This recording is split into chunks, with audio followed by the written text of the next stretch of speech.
अस्सलाम वालेकुम दोस्तों, मैं आपके लिए कराकरम का ताजमहल बाय निम्रा अहमद की एपिसोड नंबर 8 लेकर आई हूँ। चलिए आइए शुरू करते हैं। छठी चोटी हम पढ़ रहे हैं। कितनी देर रुकना पड़ेगा इधर? परीशा ने कदरे झुंझला कर पूछा। ये माहो ढूंढ से वापसी के दौरान पहली बात थी जो उसने कही थी, वरना उफ़क़ की तरह बिल्कुल खामोश रही थी। मगर अब जब लैंड क्रूज़ सड़क के दरमियान में रुक गई थी तो उसे पूछना ही पड़ा, जब तक ये पत्थर रास्ते से नहीं हटेगा हम आगे नहीं जा सकते। अभी आधा घंटा पहले महज 5 मिनट की बूंदाबांदी हुई थी, जिससे सड़क के बिल्कुल बाएं तरफ पहाड़ से चिपका एक देव कामद पत्थर ज़रा सा सिरक कर दाएं तरफ हो गया था और उसके ज़रा से सिरकने पर गाड़ियों की एक लंबी कतार जो दूसरी जानिब से आ रही थी रुक गई थी। वो जगह इतनी तंग थी कि अगर पत्थर के साइड से गाड़ी निकालने की कोशिश की जाती तो वो सीधा खाई में बहते अशोक में गिरती। ये जगह आबशार और अशोक वैली के दरमियान में थी और इनकी गाड़ी के पीछे आबशार से पलटने वालों की लंबी कतार थी और दूसरी जानिब से आबशार पर आने वाली गाड़ियों का काफिला था। लोग गाड़ियों से निकलकर वज़नी पत्थर को धक्का लगाने लगे थे, मगर वो हिल के ही नहीं दे रहा था। इसको अमेरिका समझकर धक्का लगाओ, एक गाड़ी के पठार ड्राइवर ने जोश से कहा तो माहौल कश्ते ज़ाफ़रान बन गया। आओ नीचे दरिया उतरते हैं। वह उफ़क़ के कहने पर खामोशी से उसके पीछे पहाड़ से नीचे उतरने लगी। इतनी देर से क्या सोच रही हो? मुसलसल खामोशी से वो जल्दी उकता गया था। यही कि हम कल यहाँ से चले जाएंगे। इन हसीन वादियों और मरग़ज़ारों को छोड़ते हुए मैं बहुत उदासी महसूस कर रही हूँ। तुम हसीन यादें साथ ले जा रही हो। बिछड़ने का दुख हसीन यादों को दिल पर घाव लगा देता है, जो वक्त गुजरने के साथ नासूर बन जाता है और नासूर कोई मसीहा नहीं बन सकता। वक्त भी नहीं। वो सर झुकाए एहतियात से पैरों पर पाँव रख रही थी।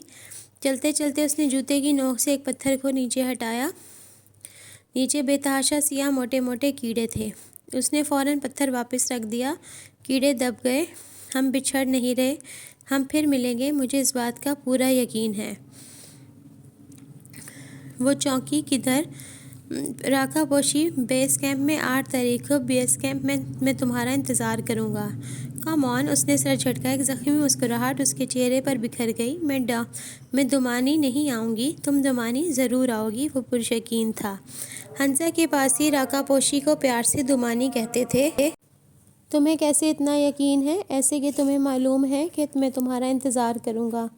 तुम बेजा इंतज़ार करोगे, मैं नहीं आऊँगी। चलो ऊपर चलते हैं। शायद अमेरिका, मेरा मतलब है पत्थर अब तक सिरक चुका हो। हम अच्छे दोस्त हैं परी, हम अच्छे दोस्त ही तो हैं। हम और हैं क्या? वो पूछना चाहती थी, उसके जज्बात की शिद्दत अनकहे ताल्लुक़, मगर बोली तो बस ये कि मेरी शादी है और मुझे उसकी तैयारी करनी है। मैं नहीं आ सकूँगी। तुम्हें बेस कैंप सी ऑफ करने भी नहीं मुझे बुलाओगी अपनी शादी में?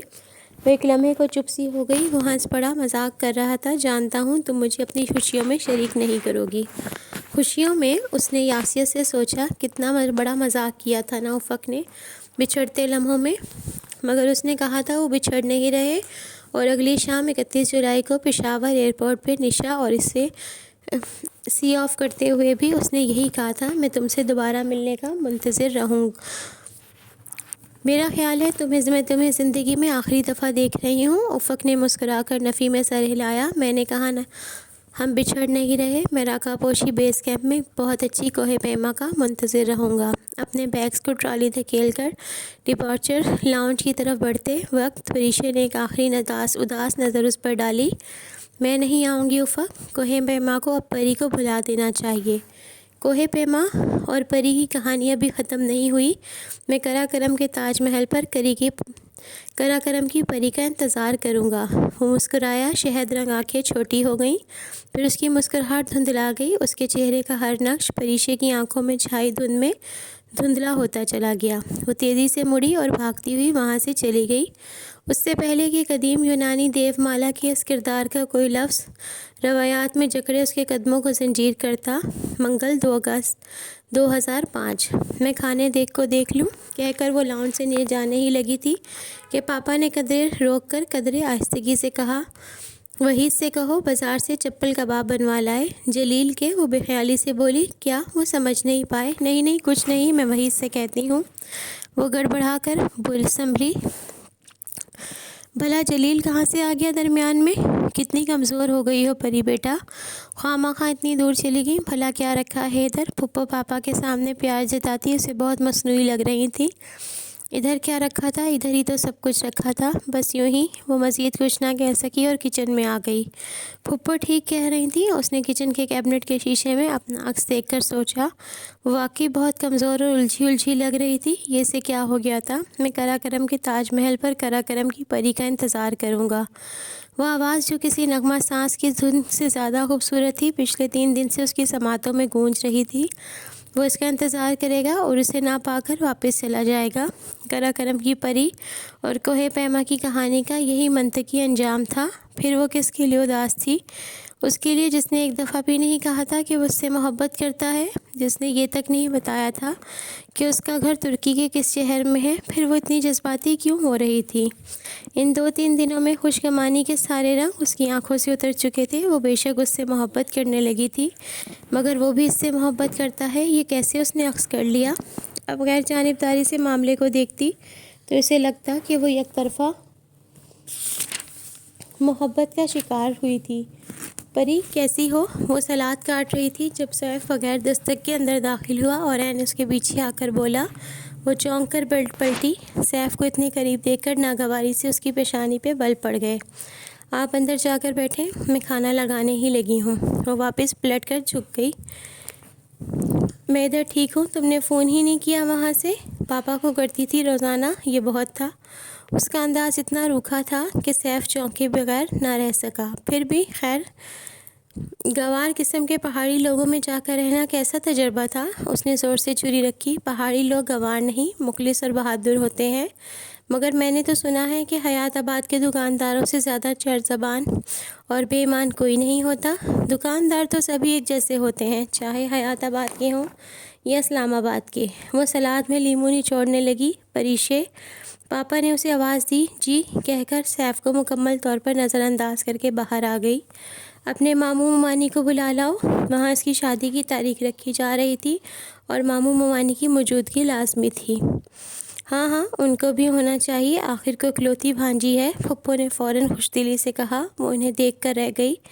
जाती हूँ पापा। वो दांस्ता लाउंज के दरवाजे से बाहर गई, ना कि किचन से, क्योंकि वहाँ सैफ था। उसे सैफ और फुप्पो जितने बुरे और मुनाफिक आज लग रहे थे, उतने पहले कभी नहीं लगे थे। पहले वो उनको पसंद नहीं करती थी, मगर अब नापसंद करने लगी थी। उसका रवैया इतना रूखा फीका पहले कभी नहीं हुआ था जितना आज वो इख्तियार किए हुए थी। पिछले 8 दिनों ने उसकी ज़िंदगी बदल डाली थी। एक दफ़ा इंसान पहाड़ों पर चला जाए तो फिर ज़िंदगी पहले जैसी कभी नहीं रहती।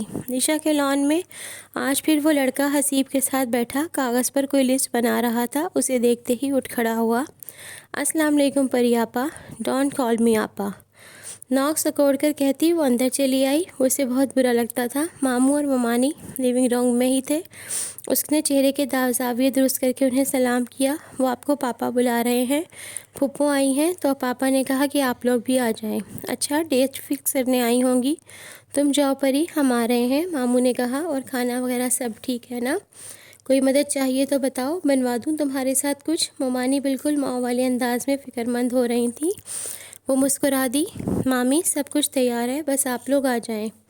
वो वहाँ से जा रही थी जब ममानी ने धीरे से मामू से कहा, मेरा बड़ा बेटा होता तो मैं कभी परीक्षे को इन करना कदरों में ना जाने देती।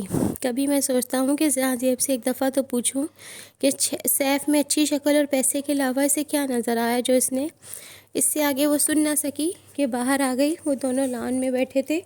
इसको देखकर बोलते बोलते रुक गए। वैसे नाम क्या है तुम्हारा? वो उनके करीब से गुजरकर जाने ही लगी थी, मगर किसी ख्याल के तहत रुककर पूछ लिया। वो उसका नाम हमेशा भूल जाया करती थी। मसब उमर। वो खड़ा हो गया।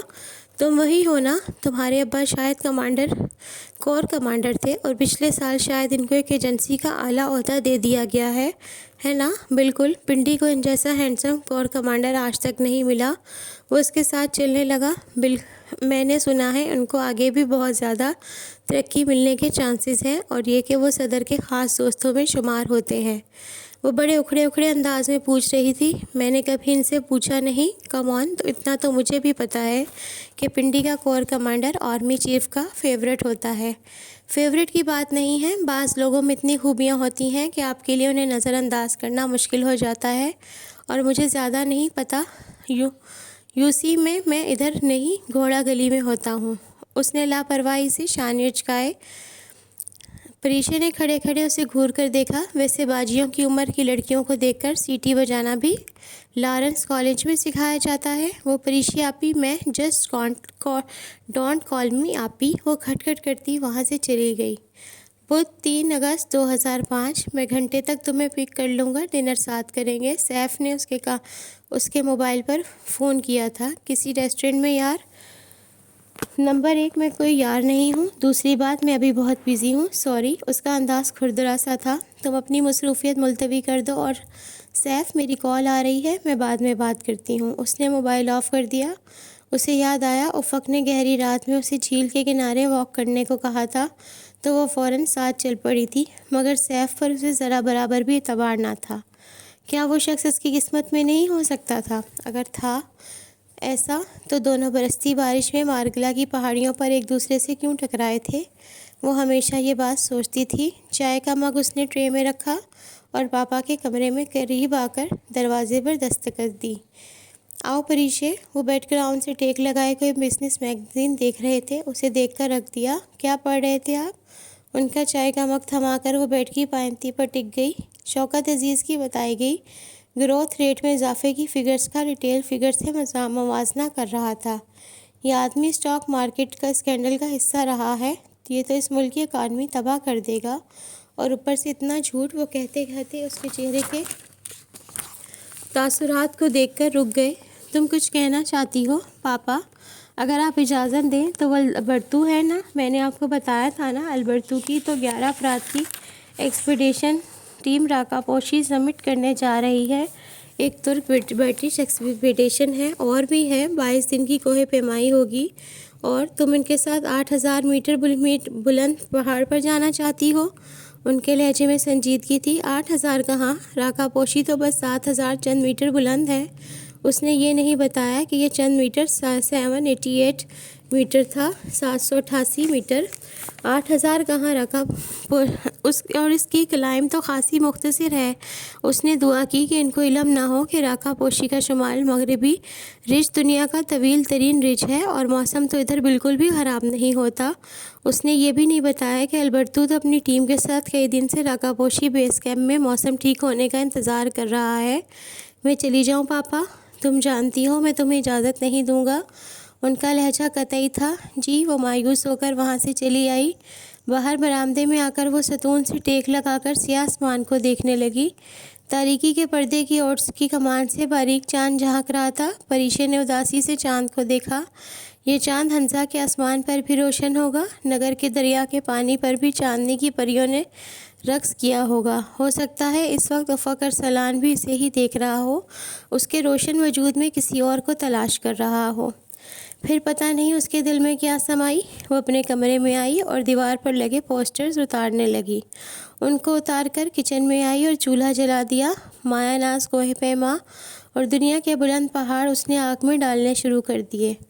Everest, K2, Broad Peak, glacier, ब्रम 2, न्यूपिटस, अनुपमा की दीवार, सब उस चूल्हे में जल रहे थे। ज़िंदगी में एक मकाम ऐसा आ जाता है जहां इंसान को अपनी तमाम ख्वाबों से दस्तबरदार होना पड़ता है। परीक्षा की ज़िंदगी में वो मकाम आ गया था। परी, उसने चौंक कर भीगे चेहरे के साथ पीछे देखा।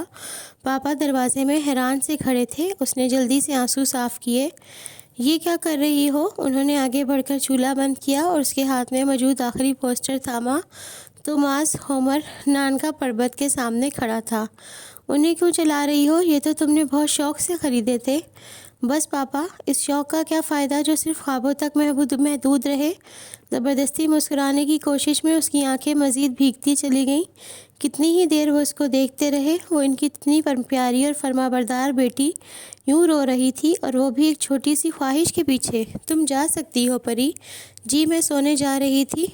वो सर झुकाकर उनके सामने से हटने ही लगी थी कि वो बोले, तुम राकापोशी जा सकती हो। वो जाते जाते तेज़ी से एड़ियों के बल घूमी। उसे लगा उसने कुछ गलत सुना है। आपने क्या कहा पापा?